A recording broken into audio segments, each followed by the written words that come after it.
Greetings to the second annual Hybrid Cybersecurity Awareness and Research Symposium. I really wish I could be with you there in person at the University of North Dakota. Well, this month is Cybersecurity Awareness Month, and it's a good time for the public and private sectors to come together to raise awareness about the importance of cybersecurity and to equip the American people with the resources and knowledge that they need to make sure they're safer and more secure online. At this year's Awareness and Research Symposium, you are doing just that. You have brought together a broad audience of academics, students, and industry professionals to further this, what's really a very important mission. So thank you. And when thinking about cybersecurity, the first thing that pops into my mind as a member of the Armed Services Committee is the increasing prevalence of attacks from foreign adversaries like Russia, China, and Iran. Over the last few years, there have been far too many cybersecurity incidents, including expensive data breaches, disruptive ransomware attacks, and of course, costly phishing scams. One example is the famous 2021 Colonial Pipeline ransomware attack, which affected fuel distribution throughout the eastern seaboard. Certainly Washington, D.C. was affected. Another example, which happened earlier this month, is the attack on over a dozen U.S. airport websites by Russian-speaking hackers, which caused significant denial of service. And while the realm of cybersecurity escalation remains largely unexplored, cyber threats are growing faster than our private, state, and local institutions can adapt to them. From banks, hospitals, liquefied natural gas terminals, railways, bridges and roads, and even satellites in space, our institutions need to be informed and supported by the federal government to be able to be prepared to absorb and rebuff offensive cyber operations by these foreign adversaries.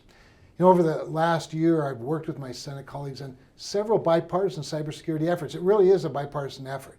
In February, I joined a bipartisan letter that urged the Securities and Exchange Commission to increase transparency requirements for companies through mandatory cybersecurity reporting, which is especially important for defense companies dealing with highly classified information and systems.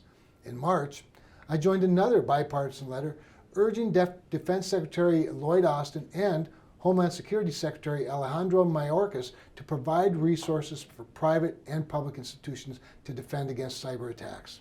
In this letter, we also urged the Department of Defense and Department of Homeland Security to provide a written assessment of all recent malicious cyber activities against the United States so we can better wrap our heads around this very important issue. Cybersecurity is among our most significant priorities, and we are doing what we can on our end, as lawmakers that is, to bolster it.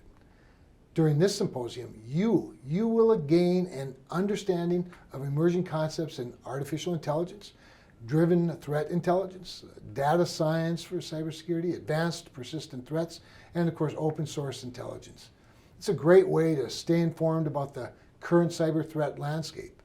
You all are the cybersecurity experts that we rely on, and we look to you to continue advancing the field and helping our nation to not only combat the growing threats from our adversaries, but to ultimately surpass them in skill and effectiveness. I join you in your efforts to raise awareness, and I thank you for the incredible work of the School of Electrical Engineering and Computer Science, the College of Engineering and Mines, and the UND University Information Technology to promote state-of-the-art cybersecurity research and activities. So now, enjoy the rest of the symposium. Please, as always, don't hesitate to reach out to me or to my staff in office if we can ever be a resource.